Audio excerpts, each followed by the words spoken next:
Thank you all for being here. Good evening. So tonight's event is Educate and Act. It's the 5th event in this series, actually, and the subject of tonight's event is Queering the Vote. And my name is Emily Ryan, and I'm the director at the Commons, and we are one of 3 co-sponsors of this event with the Center for Service Learning and the Emily Taylor Center for Women and Gender Equity. We have, as I mentioned, hosted 4 other events in this series, one about the census, one about the voting process, which Patrick spoke on too, actually, one about voting from the margins, and then earlier this week, one about a zine that was called The Feminist Agenda, and the different contributors to that zine spoke about their platforms. So the goals of this series are really to present research alongside resources to help provide tools for action and civic engagement and ways of informing democracy sort of wholly, both conceptually and also in terms of next steps that are possible to take. So the format for this evening's event will be a moderated discussion, and after that we will have time for questions. You can ask each other questions, or we can take audience questions. And so you can enter those either in the chat or just by talking to each other if you want to do that. So this evening's discussion is going to be moderated by Ellen Bertels, a graduate student in the KU School of Law, whose work includes trans disenfranchisement and connection to voter ID laws. So Ellen, thank you for being here, and feel free to take over. Hello, hi. I'm, like Emily said, I'm Ellen Bertels. I am a 3rd-year law student here at KU. And I focus mainly on voting rights and elections protections work, but I dip into queer work, voter ID, the connection between trans identity and voter ID, kind of whatever's in that field. I am so excited to be here and to moderate and to queer the vote with all of you. I'm going to get started by just letting you all introduce yourselves. I'll say your name so that we're not like lost in the Zoom void. But I'll let you tell your name, if you will, your pronouns, and your connection to this work, whether it's your actual career or just something you're really passionate about, your research, what be it. Okay, I'm going to start with Ellie.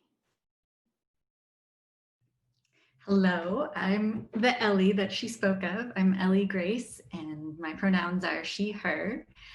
I am here representing Equal Vote, which is a project of the Voter Network that is specifically working in this election to amplify LGBTQ plus voices all across the state, using relational organizing to build the power in the queer community, to support each other, to bring our voices to the table. So that's me in a nutshell. I'm also in my other life a musician and dancer. So I believe in people using their voices in all the ways. Wonderful, thank you. Next, I'm going to go to Sarah. Hi everyone, I'm Sarah. I use they, them pronouns, and I am coming from URGE, which is Unite for Reproductive and Gender Equity.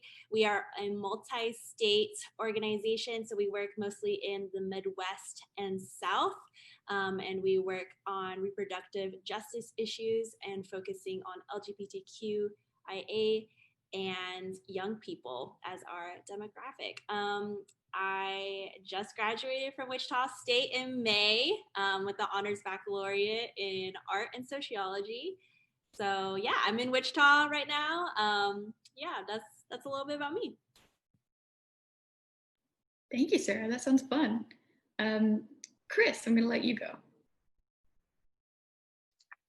Hi, everybody. My name is Chris Oliveira. My pronouns are he, him, and I have been working as the director for the Center for Sexuality and Gender Diversity at the University of Kansas for 6 weeks now. So as you can imagine, I am officially an expert on all things KU. And outside of this work, I'm also a PhD candidate in the Department of Sociology. So we are in many ways twinsies, Sarah, at the University of South Florida. So newly into candidacy. My framework for thinking about this work is often as an advocate for students who often, I think, feel disenfranchised in this process. And so I am as have been working through this election cycle, been thinking a lot about the experiences of the queer and trans students that I worked with for the last presidential election, and kind of the fallout from that. So that's a lot of what I've been thinking about lately. Thank you, Chris, and I like that. Hopefully we can get into our frameworks of kind of the relationship between queerness and voting and all of that into the discussion. So I appreciate you starting with that. Don, would you introduce yourself for us? Oh, sorry. Don Haider-Markel.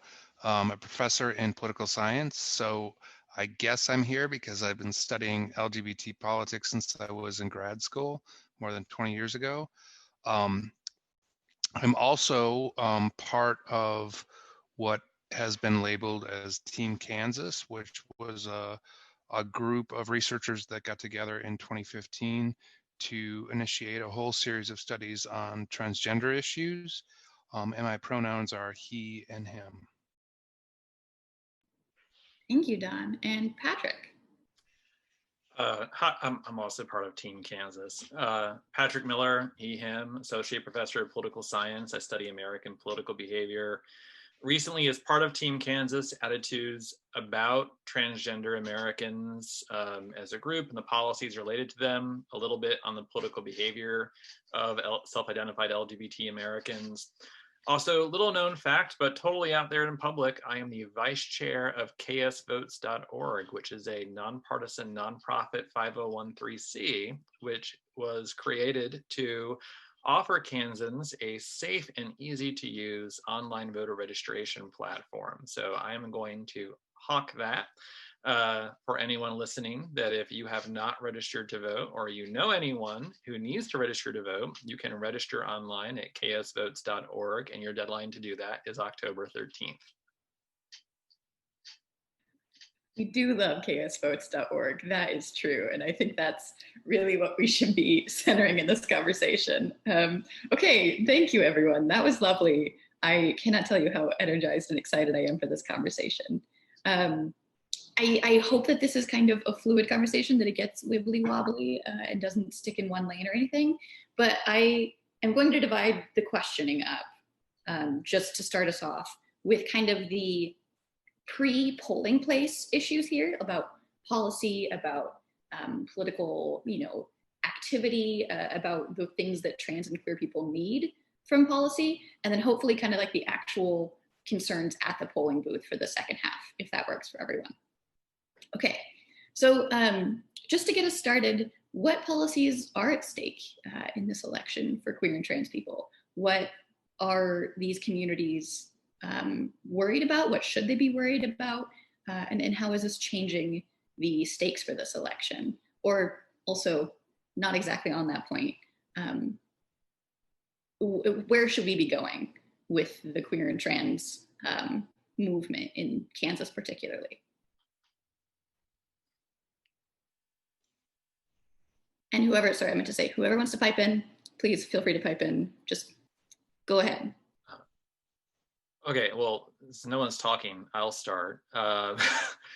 So I think with the basic caveat that all of the issues that affect all citizens in the United States are certainly for anyone in the LGBT or queer population. Some issues in particular, and this varies at the state and the federal level. One, healthcare issues. Those are going to be affected by both federal and state politics, particularly if the Affordable Care Act goes away, if the Supreme Court strikes that down. And there are a whole host of issues related to healthcare for transgender Americans. If you are a gay male and you are on PrEP, it's a big population, Truvada, particularly among self-identified gay men in the United States, a lot of usage of that. Your access to that and healthcare policies associated to that will be at stake. So a lot of issues will be that uniquely shape the LGBT population will be shaped by both federal and state legislation or executive orders or regulations in this election. I would also point out on the issue of same-sex marriage, which a lot of people thought was done. It's not. You may notice that we have 2 Supreme Court justices this last week who have indicated that they thought that was wrongly decided. We have Donald Trump about to get another justice in the Supreme Court that, frankly, there's probably very little way Democrats can stop that. And I think people should be prepared for that same-sex marriage decision being reversed at the Supreme Court. And that going back to the states, I'm not entirely confident the Supreme Court would issue any kind of ban on same-sex marriage. There are some conservative legal scholars talking about that. But I think that the more likely situation is that would revert back to the states. And then in a state like Kansas, we still have a ban on same-sex marriage in our state constitution. So on the surface, it seems that marriage equality would go away in Kansas. If you are in a same-sex marriage in Kansas, it's uncertain what would happen to your marriage, but it is reasonable to expect that it might be invalidated. There'll be lawsuits around that. So the people you're sending to Topeka and the people you're sending to DC will have a lot to say on those issues in particular, but a lot of others. Yeah, I was gonna contribute to that saying, I think I've been experiencing a bit of what you're talking about, the feeling like we've made certain steps in our activism, our queer activism, and realizing more and more how many of those steps are at risk of rolling back, and how this is really a time for us to show up as a population, make our voices heard, because a lot of those things are still being brought back to the table over and over, and who is representing us is going to be making decisions about our lives, our very legislated lives as queer people. I think the thing that keeps coming up for me are when we see executive guidelines that are offered that sometimes stand in contrast, right? So we know, like the Dear Colleagues letter, I think I'll defer to my poli-sci folks. Was that 2015 that Obama released that one that gave some guidance around supporting trans students in higher education, right? And so we see some of those things being reversed. And so one of the challenges with not even being reversed, but pulling those back is that it leaves some flexibility, for example, for institutions of higher education to make decisions about how, for example, we would address issues of domestic violence and interpersonal violence and sexual assault on campus, to other decisions that influence not just queer and trans people, but folks who are the most marginalized, right? So when we think about issues related to funding in higher education, right, we know that it's more challenging for the most marginalized to access higher education. So when, although those things aren't directly on the ballot, we know that that those types of decisions have the ability to influence who has access to resources. And so that's what comes up often for me.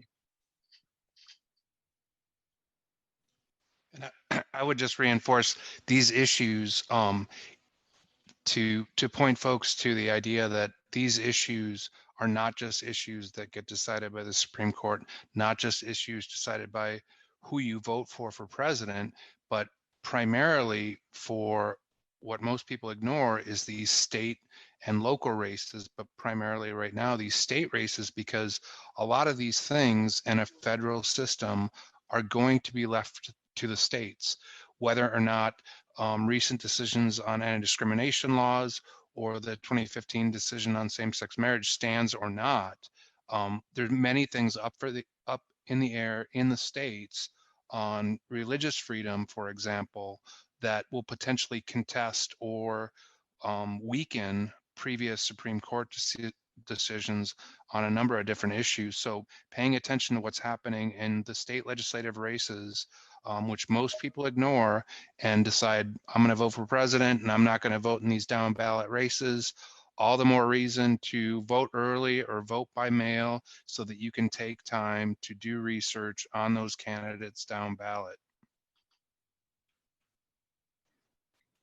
In that same realm, can anyone speak to the push for local non-discrimination ordinances in Kansas? I know that was a huge movement last year, particularly in the Johnson County area. But I'm just curious if anyone has any thoughts about that, or even like the Kansas Human Rights Commission interpretation of our employment laws. Anything about local politics in the last few months to year? Sure. So, I mean, having known a lot of the people who were involved in that in Johnson County, in Kansas, we're a little bit different from other states. In some states, it's very hard for localities to do things that the state doesn't want them to do and sometimes can forbid them from doing. In Kansas, we do have more flexibility for localities, whether it's counties or cities, to pass anti-discrimination ordinances of some kind. I would say that is awesome, but all of those are also vulnerable to state legislation. If the Kansas legislature, I mean, this won't happen with Laura Kelly as governor, but if we had a different governor or if there was a veto-proof majority of conservatives in the state legislature, it's entirely possible that we could have state legislation that invalidates all of those local ordinances. And in Kansas historically, in places like Salina and elsewhere, for example, local conservative activists have been very successful at repealing some of those at the ballot box. So those wins for LGBT populations are rather insecure. And I want to echo what Don said with respect to religious freedom laws, because that's going to be a big area coming up in Kansas and elsewhere. I mean, religious freedom laws are essentially the idea that if you have a religious-based objection to LGBT populations for whatever reason, that you can use that objection to basically veto or invalidate their rights. So if you as an employer say, I just don't like transgender people, gay people, lesbians, whoever, based on my religion, then I don't have to hire any of them and I can fire them at will. And religious freedom laws would give individuals or businesses the power to do that. We don't have a lot of those laws in Kansas right now. We have one around adoption, and it will be coming up in Kansas, especially as we have more leniency from the Supreme Court, a more conservative court on these issues. These laws will be coming up in Topeka, and they'll be affecting these wins at the local level. So people need to be very attuned to this, because you may be winning now, but it's very easy for all of your wins to disappear.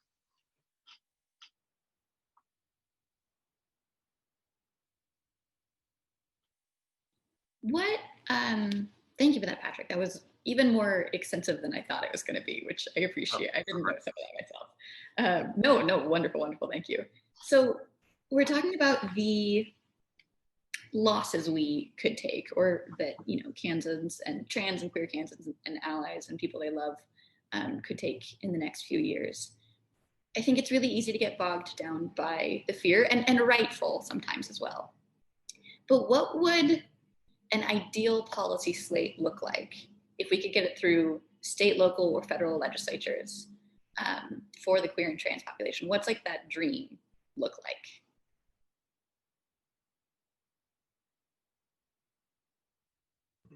I just realized I've never allowed myself to think about the answer to that. That's kind of sad. No, I have some. I've been talking a lot though, so if anyone else has anything. How about, does everybody want to give me one thing that they could dream of? Well, I think at the top of that list is anti-discrimination laws. Anti-discrimination laws in employment, public accommodations, housing, any number of different areas that historically the LGBTQ movement has fought for since the 1970s. And I did want to bring up, Patrick, Wichita was actually the first municipality in Kansas to adopt an anti-discrimination law in employment that was also repealed at the ballot box in the 1970s. They were one of the, ironically, leaders of that, but it was a 1970s repeal. But I think that would be top at the list. I think beyond that, I'll let others get to the litany.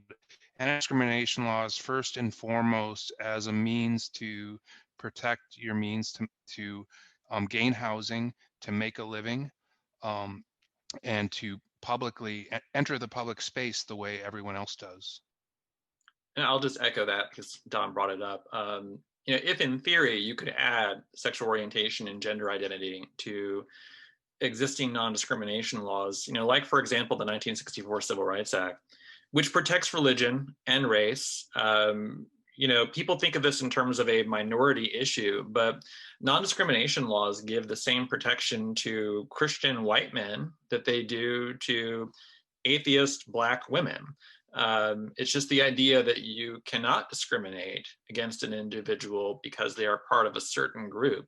If you were able to add sexual orientation and gender identity to that, that would address a lot of the specific issues that the LGBT rights movement has been dealing with in a piecemeal manner. Of course, though, the more that you have religious freedom laws, the more that you peck away at those protections, because you are allowing an out to individuals to abide by those. Yeah, I think I would add the same thing. And of course, much of my context for thinking about this work is outside of Kansas. Fun fact, I had actually not been inside of Kansas prior to moving to Kansas because, of course, the interview process was virtual. But one of the things that I found most interesting throughout my very junior career so far is I briefly worked for the Human Rights Campaign, which I do not actually publicly advocate for anymore for a variety of reasons. But during my time there, one of the things that I thought was so fascinating was the narrative around what was the movement doing. And so if you ask folks who have been with that organization for a long time, they'll tell you that actually marriage equality was not something that the campaign was necessarily working towards. It was actually these non-discrimination clauses, both at localized level, so trying to really deploy those grassroots efforts to make those shifts locally, but also thinking about it nationally. And so they'll talk about it in this very happenstance way, right? So we think about Prop 185, is that right, California? Right. So when these things we see these things bubbling up and these discussions around marriage equality, also at the national level, folks latched onto it and moved forward with that because it gained traction. But what was missed was a few steps along the way where folks weren't actually convinced that like you shouldn't treat people poorly. Right. Instead, we moved towards a positive without addressing the negative that kind of preceded that. And so I certainly think that we're seeing some of the fallout and consequences for having missed some of those steps previously, especially if we think about like the 80s and the number of times that ENDA has been struck down all over the place. So. Absolutely. Sarah, I'm curious, and I apologize for calling you out, but I'm going to do it. I'm curious, as a recent college student and someone who it seems like you work with and for young people, are there any particular concerns or movements that the youths are facing or interested in? Is there any kind of difference between age groups that you see? I think right now it is very much becoming more, I think we're holding a lot of issues together and kind of seeing, understanding that a lot of these issues are very intersectional. So when I come to a lot of like how, like that question about how can we think about an ideal like policy platform, for me, that's like very inherently like centering those who are the most marginalized, and that in my perspective is the Black trans woman, and like understanding that if we want to have this platform that's like very ideal, we have to be very like center anti-racism, like make sure that this platform like recognizes these intersections of social identity, because we can't just have one without the other. And so I think a lot of the people I work with are kind of holding a lot of issues together, like economic issues or healthcare or, non-discrimination, all these things kind of as one, and seeing them as connected, that we can't just have one without the other. So I think it's a lot more like this work that I'm doing, even though it's just like, we say it's like reproductive justice, it really encompasses so many other issues and connects and holds hands with like other issues. So that's why, like, even though this is just about voting, like a panel about voting, it goes so much broader than that. It's about, how we get involved in politics, how we engage in our community, and how we show up as in our own identities. So yeah, that was a very broad answer, but I think it's just that young people are really, understanding that these issues are very connected. It's not just one thing at a time. Absolutely. And I think that's actually a great segue to The second portion, although again, I'm not trying to put up like a brick wall, this can flow back and forth. But talking about the kind of on the ground experiences of queer and trans people nationwide, or particularly in Kansas, and the ways that they are currently getting involved in political advocacy, the ways that they are maybe blocked from access to the polls in this current election, the concerns that we have with access to the polls in communities broadly and because of the pandemic. So does anyone just want to start out with a conversation about what voting looks like this year and the ways that that might particularly impact queer and trans people?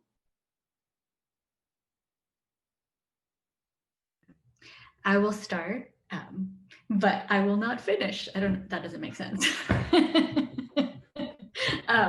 Okay, so I just saw a study, and this was nationwide, because I'm doing this initiative in Kansas, and I came in with this passion, like, yes, queer people's voices need to be amplified, but then I realized partway into this work, like, how much do we show up? I have this assumption that as queer people, we have this understanding of the interconnection of issues and that we're very engaged.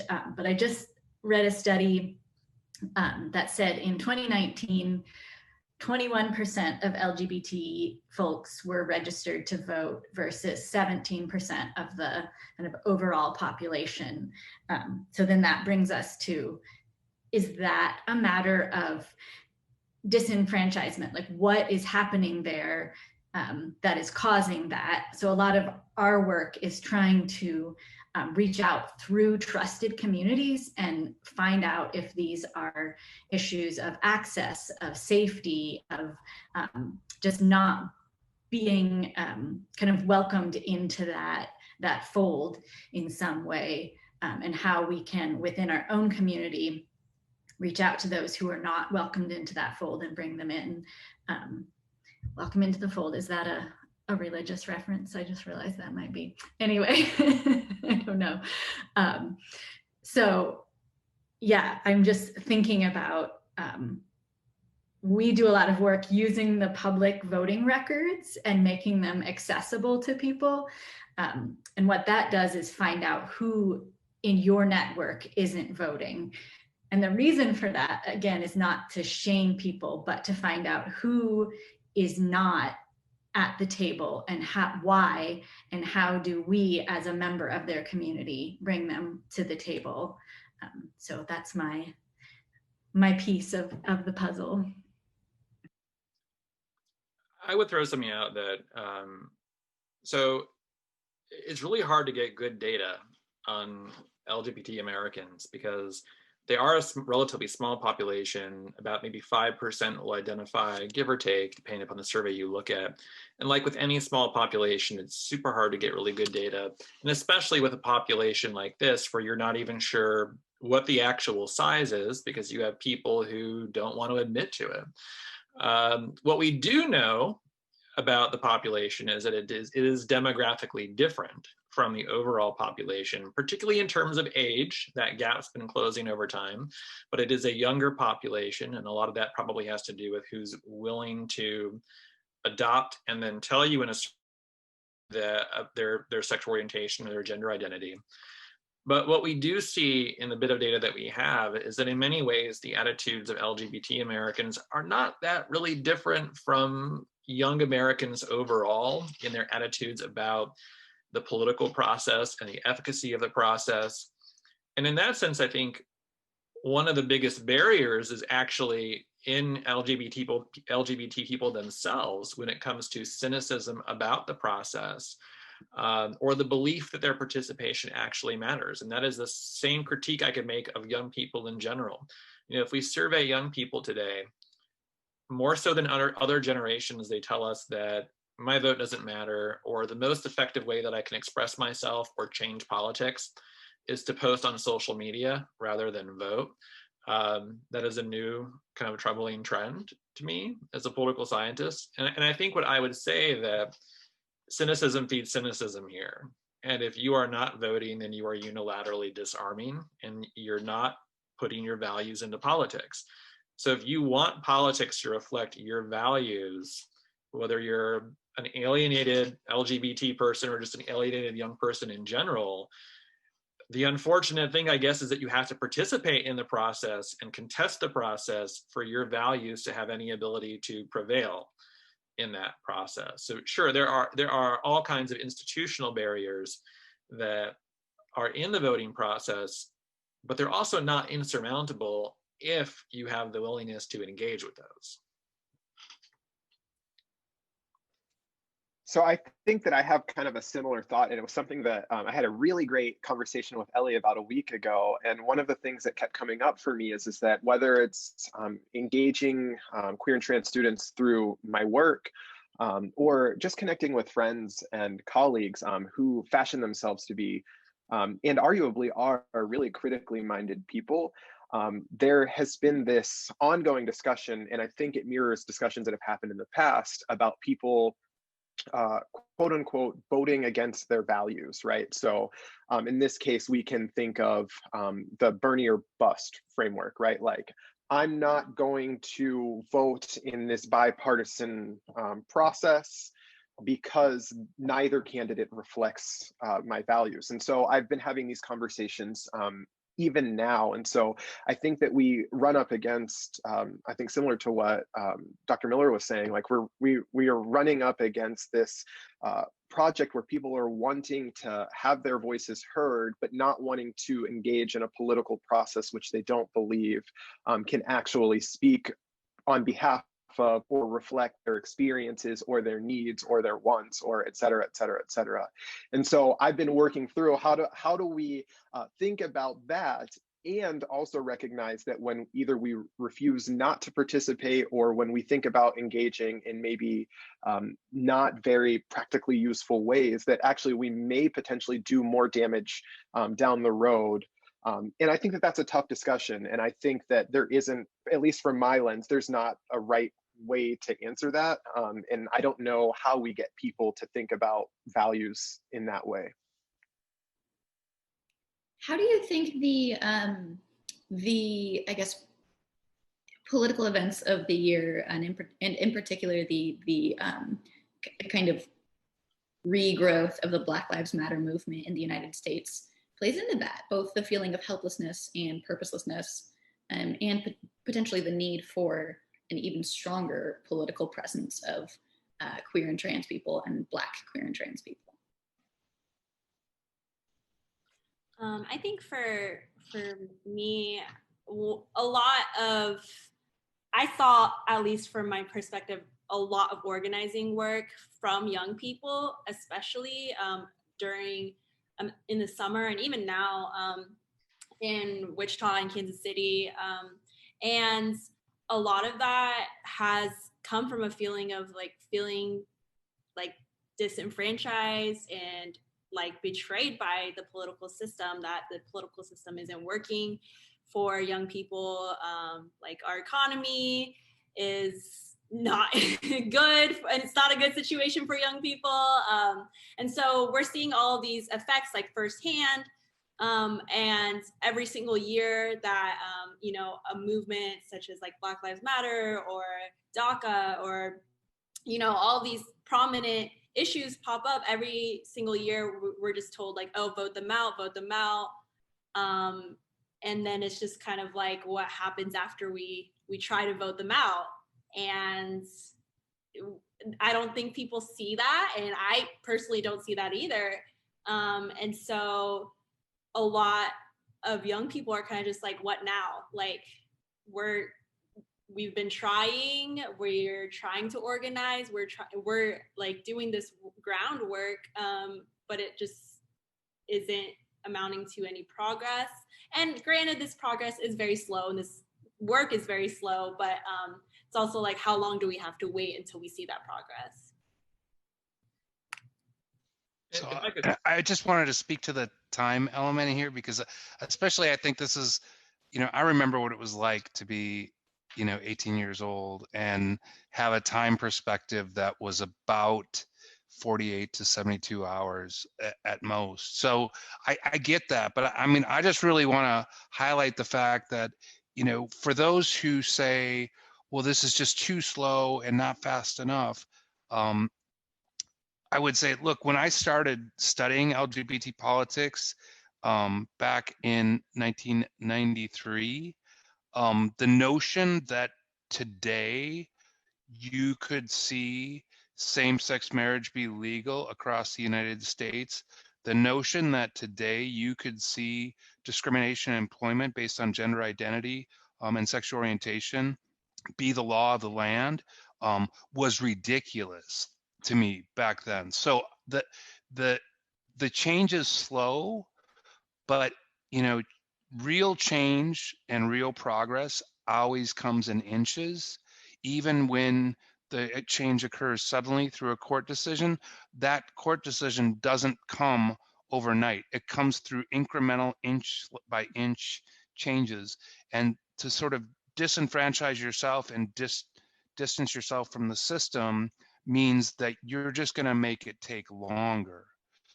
So your non-participation really means that you lose inches.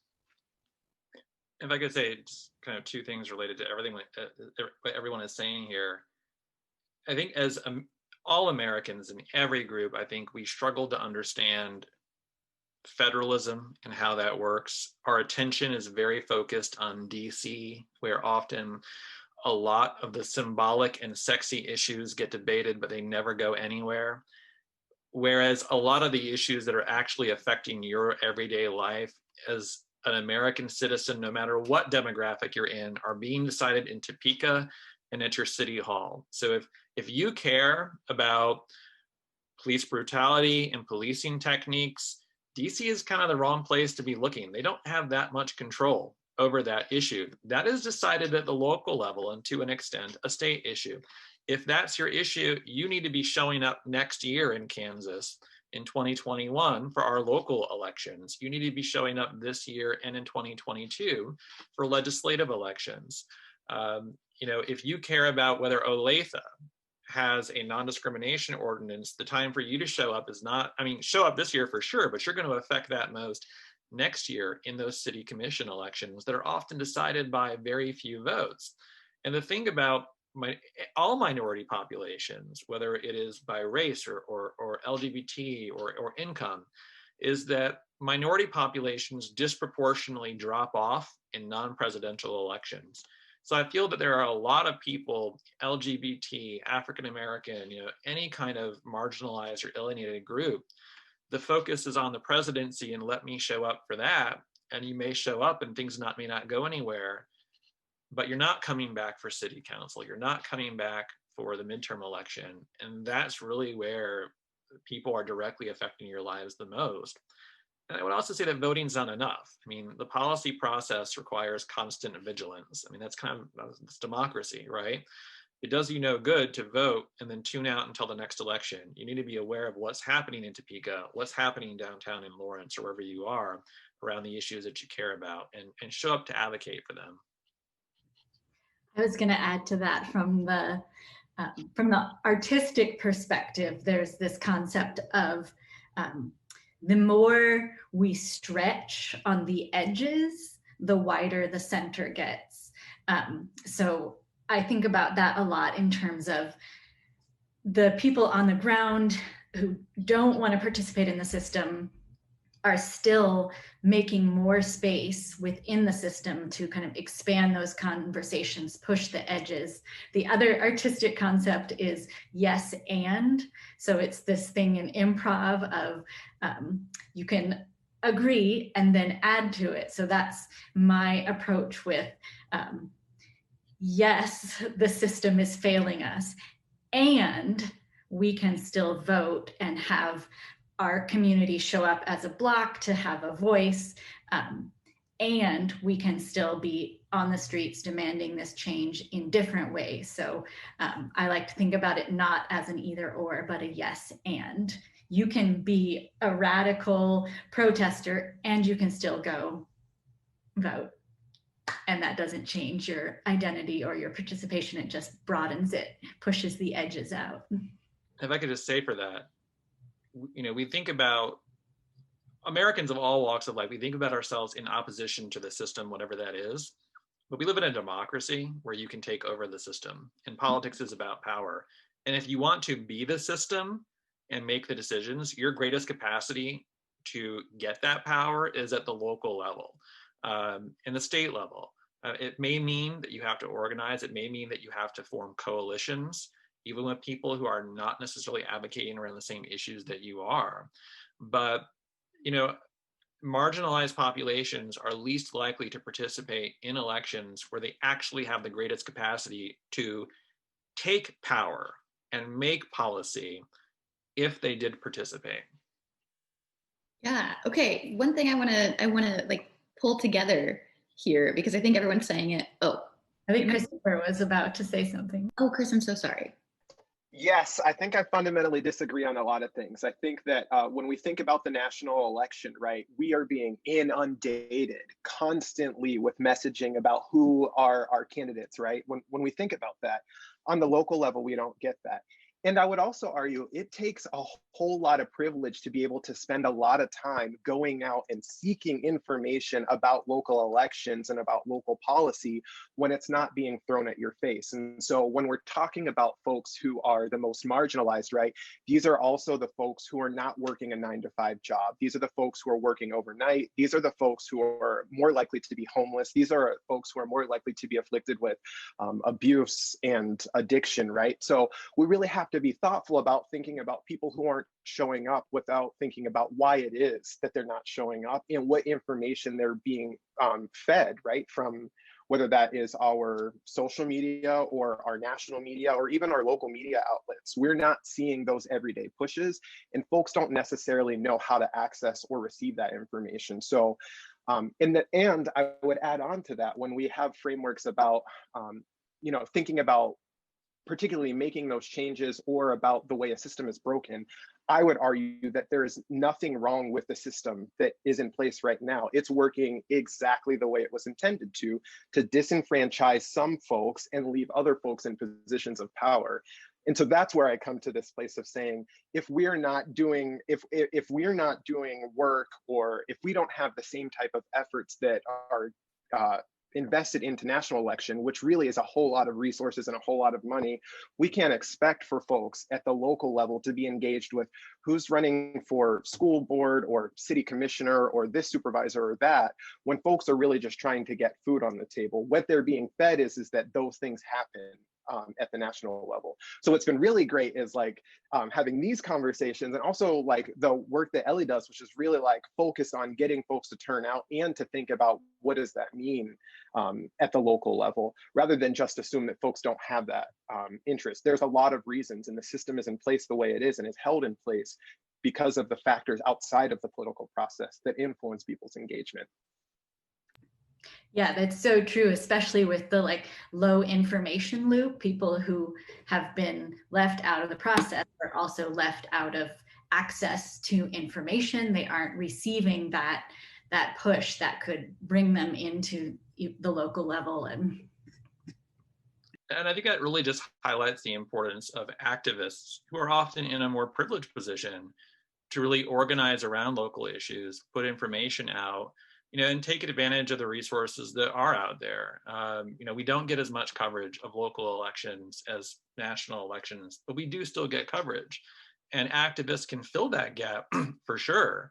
But again, I think, all of this we do have to recognize, but also when push comes to shove, you're not going to get that policy change unless somehow you can effectively mobilize and overcome a lot of these barriers to then assume power at the local level and really change the policies that are reinforcing marginalization for many communities.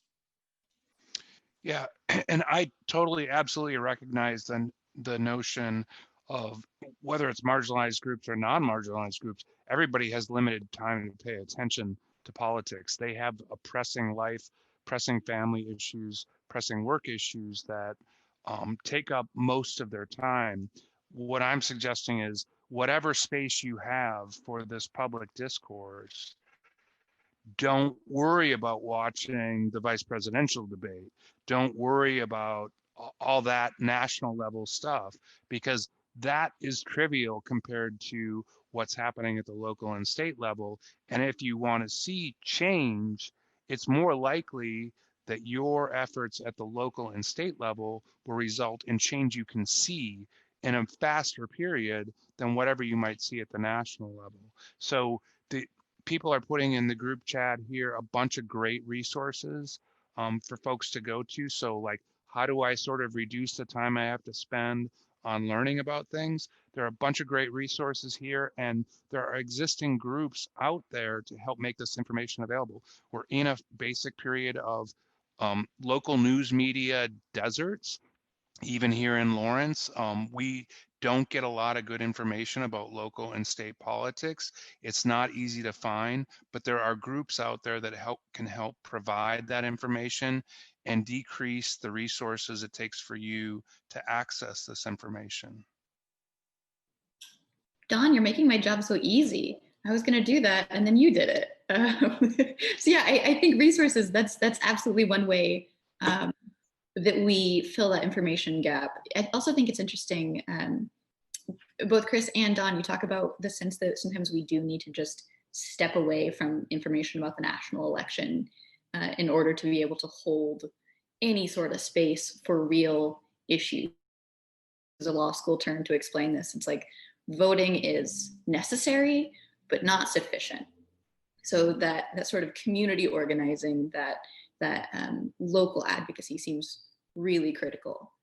Okay, so this has been such an incredible conversation. Is there any issue people want to focus on? I'm kind of interested in talking about the LGBTQ candidates in local elections in Kansas this year, if other people are interested in talking about that as well, but I don't want to railroad anyone if you've got another focus.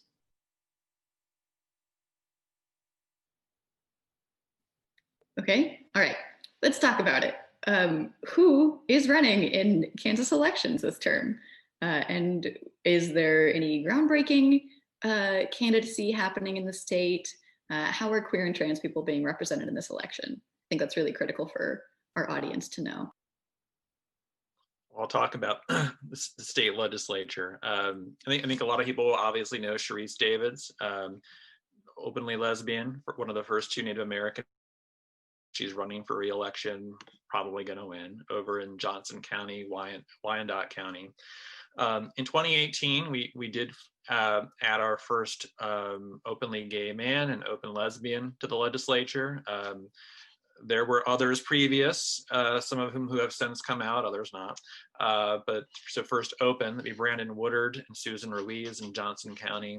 And there are several other candidates running this year for the state legislature. Todd Maddox in Emporia, Ryan Holmquist in Salina, both identify as gay men, and then Katie Dixon in Olathe, who is bisexual. I think that covers everybody at the state legislative level. And I believe there may be some at the local level, but I'm not sure.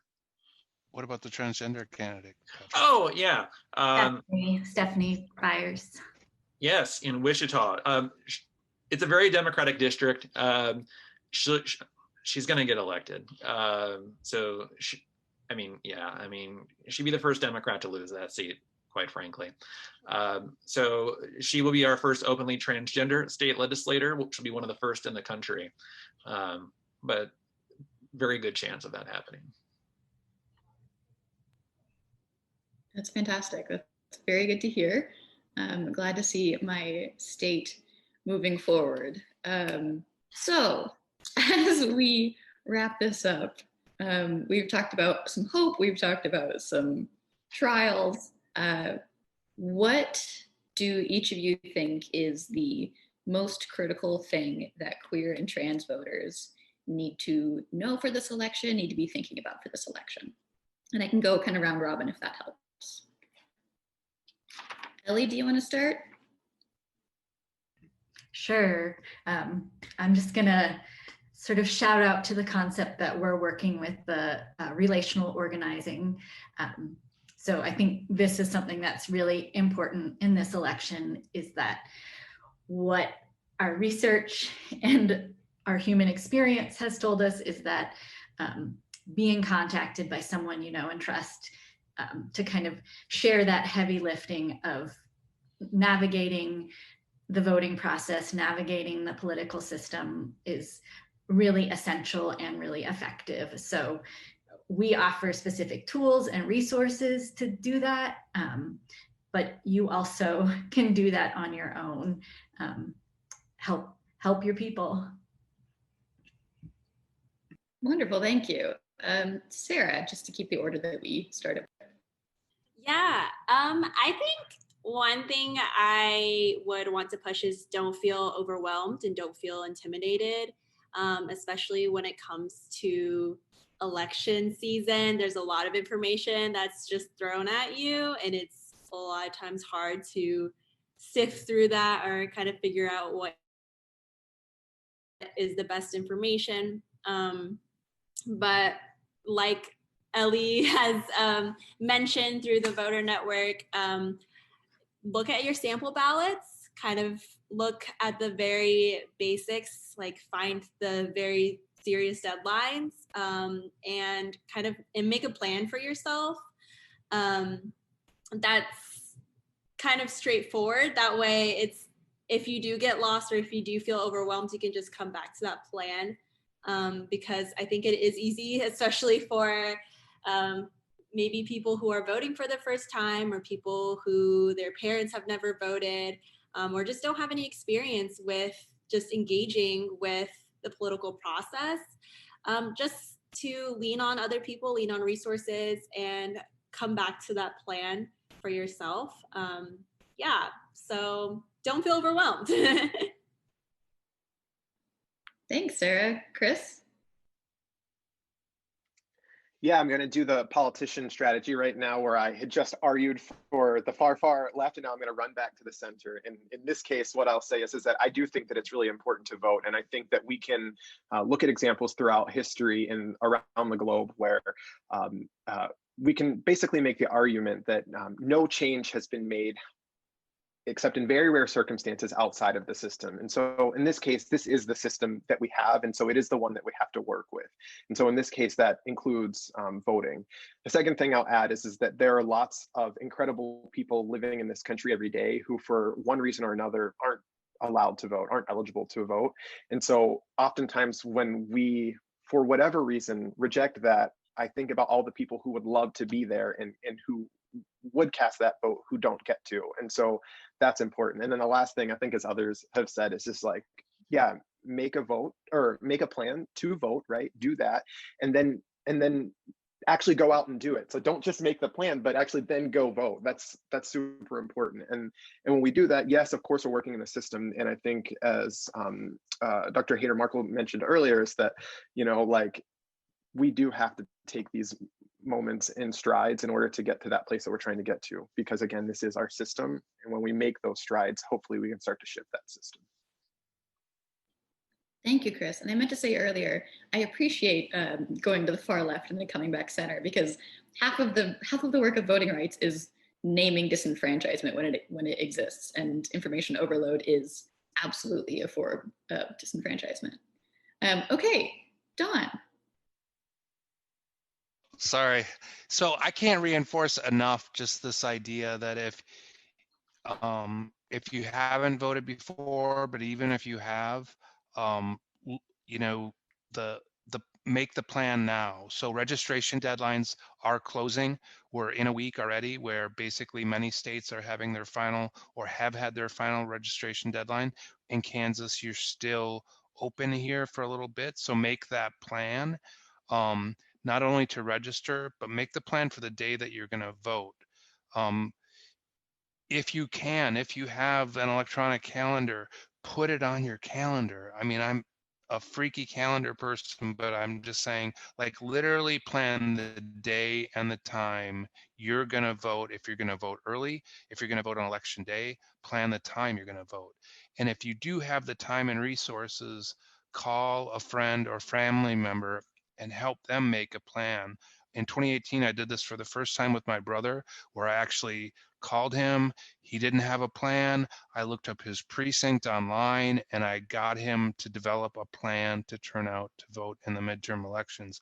And so if you have the time and resources, not only you yourself should vote, but try to extend it to a family member or a friend and help make a plan for them too. And Patrick, close us out. One, your vote matters. Donald Trump may well win Kansas. He probably will, but we have a Senate race in Kansas that is tied in the polls with two candidates who are diametrically opposed and could not be more different on the issues affecting LGBT or queer populations. Your vote's going to matter in that. So no matter where you are in Kansas, you will vote in that race. I can't emphasize enough to meet the deadlines and meet them early and put social pressure on your friends. Text your friends. Your deadline to register to vote in Kansas is October 13th. That's coming up. You can register on ksvotes.org in English or Spanish. You have several options to vote. Vote in person on election day. You don't know where your precinct is? Check your registration on KS Votes. We'll tell you. You can vote early in person. Where do you do that? Google the local elections website for your county, usually listed online. If you want to request a mail ballot, do it by the 14th or vote in person. And if you do have that ballot, follow all the directions carefully so your vote doesn't get invalidated. Sign the envelope, not the ballot. Use a standard signature and take it back in person to the local elections office or a drop box in your county. And if God forbid you really insist on putting it in the mail, the latest I would do that is October 30th. And if you still have it on Halloween, take it back in person because it may not get back on time. And the last thing I would say is show up for the election, but also show up after the election because you need to be putting pressure on elected officials, not just to go to DC or Topeka, but to represent you. And show up next year in local elections and show up in 22 in midterms because democracy is a process. Thank you all so much. Ellen, thank you so much. That was a wonderful conversation. I learned so much. Kate, do you want to have a final word? Yes, my only and final word. Thank you all so much for participating in this. This was super, super awesome. And I feel like I learned a lot as well. The Center for Service Learning is one of the partners that put this event on with the Commons and the Emily Taylor Center. We're doing this event as part of what we're calling KU Serves Week during National Voter Education Week, which ends tomorrow. There are still a couple of events happening tomorrow. The Commons has their first civic engagement office hour at 11 o'clock. And so that's going to be a really great opportunity to get questions answered before the weekend, before that voter registration deadline on Tuesday. There's also another event tomorrow with the Dole Institute talking about voting during a pandemic. So those are two really great opportunities to get some more questions answered. I'm also going to take all of the resources that we kind of accumulated and put it all onto our new Civic Engagement Hub, which I'm sending the link to. So if there are ever any other resources that you think would be helpful to put on this hub, please let us know. In our office, there's a form on the site that you can submit things or just always send us an email. We want this to be a place that a lot of different partners can put information, even though it's housed on our website. So definitely want it to be a living and collaborative piece. So definitely take a look at that. We're also doing kind of a social media challenge tomorrow. Share your vote plan with us. We have a little vote plan Instagram story template. So follow us on social media. All of that information is on the Civic Engagement Hub that I just put in the chat. So that's all I have. Thank you all so much. We really appreciate you spending the time with us this evening. And I just put, if you want to share out the office hours or the civic engagement office hours with anybody, the link to that event is there too in the chat. So, okay, everybody have a great night. Thank you so much. Really appreciate your time. Take care.